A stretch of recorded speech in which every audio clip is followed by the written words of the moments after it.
Friends, बागड़ुआ SB के YouTube channel पर आप सभी का स्वागत है। मैं हूं आपका दोस्त बागड़ुआ सर, मैथमेटिक्स लेक्चरर।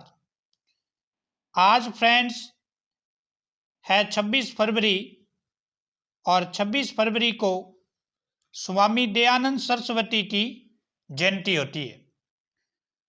उसी को ही ध्यान में रखते हुए आज मैंने स्वामी दयानंद सरस्वती से संबंधित कुछ महत्वपूर्ण इफेक्ट जो आपके साथ शेयर करूंगा, जो एग्जाम की दृष्टि से भी इंपॉर्टेंट होता है और वैसे हमारे जीवन में भी वो इफेक्ट जानने महत्वपूर्ण है, जो हमारे जीवन की दशा और दिशा दोनों को बदलने में अच्छे साबित हो सकते हैं।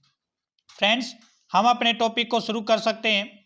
तो यहाँ आप देख रहे होंगे स्वामी दयानंद सरस्वती का जन्म जो है 26 फरवरी आज के दिन 1824 ईस्वी में टंकारा गुजरात में हुआ था।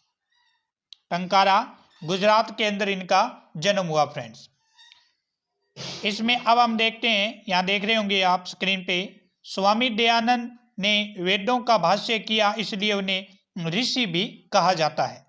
तो ये कुछ इनके बारे में प्रारंभिक जीवन देखते हैं कि दयानंद सरस्वती का जन्म 26 फरवरी को टंकारा में 1824 में मोरबी मुंबई की मोरबी रियासत के पास काठियावाड़ क्षेत्र, जो वर्तमान में राजकोट में पड़ता है, गुजरात में हुआ था।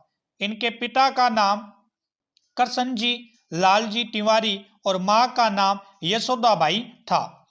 ये इनके प्रारंभिक जीवन हिंदू धर्म से ये बिलोंग करते थे। ज्ञान की खोज। फाल्गुन कृष्ण संवत को शिवरात्रि के दिन उनके जीवन में एक मोड़ आया और उन्हें नया बोध हुआ और वह घर से निकल पड़े और यात्रा करते हुए गुरु विरजानंद के पास पहुंचे।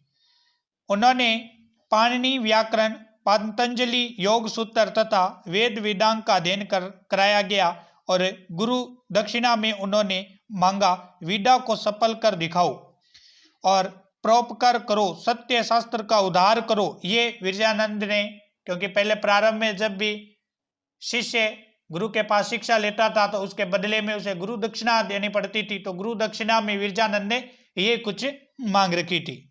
ज्ञान प्राप्ति के बाद, तो यहाँ आप देख सकते हैं, यह तपस्या का सीन है। ज्ञान प्राप्ति के बाद महर्षि दयानंद ने अनेक स्थानों की यात्रा की और उन्होंने हरिद्वार में कुंभ के अवसर पर पाखंड खंडनी पातुका फहराई और उन्होंने अनेक सत्यार्थ व कलकत्ता में बाबू केशव चंद्र सेन तथा देवेंद्र नाथ ठाकुर के संपर्क में आए। उसके बाद उन्होंने आर्य समाज की स्थापना की थी लगभग 1875 ईस्वी में। उसके बाद सत्यत प्रकाश की खोज की गई।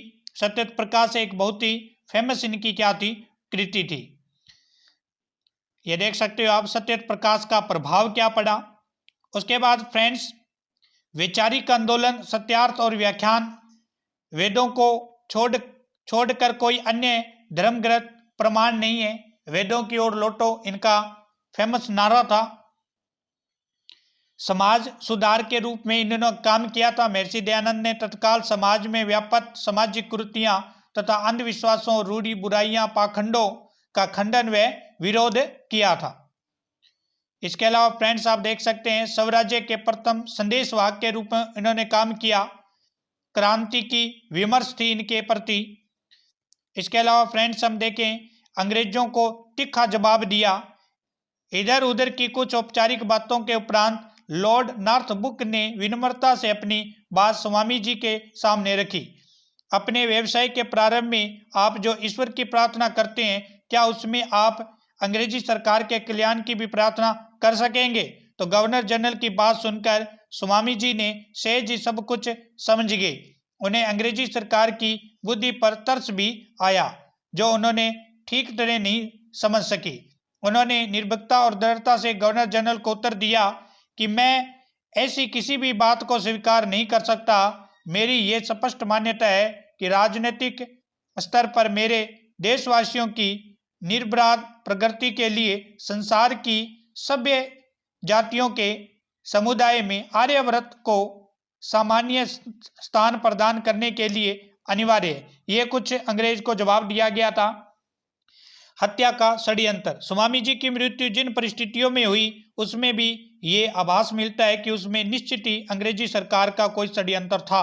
स्वामी जी की मृत्यु 30 अक्टूबर 1883 को दीपावली के दिन संध्या के समय हुई थी। उन दिनों वह जोधपुर नरेश महाराज जसवंत सिंह के निमंत्रण पर जोधपुर गए थे। वहां उनके नित्य ही प्रवचन होते थे। यदा कदा महाराज जसवंत सिंह भी उनके चरणों में बैठकर उनके प्रवचन सुनते। 2-4 बार स्वामी जी राज्य महलों में गए और वहां उन्होंने नन्ही नामक वेश्या का अनावश्यक हस्तक्षेप और महाराज जसवंत सिंह पर उसका अत्यधिक प्रभाव देखा। स्वामी जी को ये बहुत बुरा लगा। उन्होंने महाराजा को इस बारे में समझाया तो उन्होंने विनम्रता से उनकी बातें स्वीकार कर ली। नन्ही ने संबंध तोड़ दिए और इसी से नन्ही स्वामी जी के बहुत अधिक विरोध में हो गई थी और उसने स्वामी जी के रसोइया कलिया उर्फ जगन्नाथ को अपनी तरफ मिलाकर उनके दूध में विष को कांच डलवा दिया और थोड़ी देर बाद स्वामी जी के पास आकर अपना अपराध स्वीकार कर लिया और उसके लिए क्षमा मांगी। उदार हृदय स्वामी जी ने उन्हें राह खर्च और जीवन यापन के लिए 500 रुपये देकर वहां से विदा कर दिया ताकि पुलिस उसे परेशान न कर सके। बाद में स्वामी जी को जोधपुर के अस्पताल में भर्ती करवाया गया तो वहां संबंधित चिकित्सक भी शक के दायरे में रहा और उस पर आरोप था कि वह औषधि के नाम पर स्वामी जी को हल्का विष पिलाता रहा। बाद में जब स्वामी जी की तबीयत बहुत खराब होने लगी तो उन्हें अजमेर के अस्पताल में लाया गया, मगर तब तक काफी विलंब हो चुका था और स्वामी जी को बचाया नहीं गया। इस तरह से 30 अक्टूबर 1883 को स्वामी दयानंद सरस्वती की क्या हो गई, मृत्यु होगी। तो आज 26 फरवरी पूरे भारत के लिए एक गर्व की बात है कि स्वामी दयानंद सरस्वती की जयंती है। तो इसी तरह से ये वीडियो आपको किस तरह का लगा कमेंट में जरूर लिखें। Thank you guys. कल मिलते हैं किसी नए टॉपिक के साथ।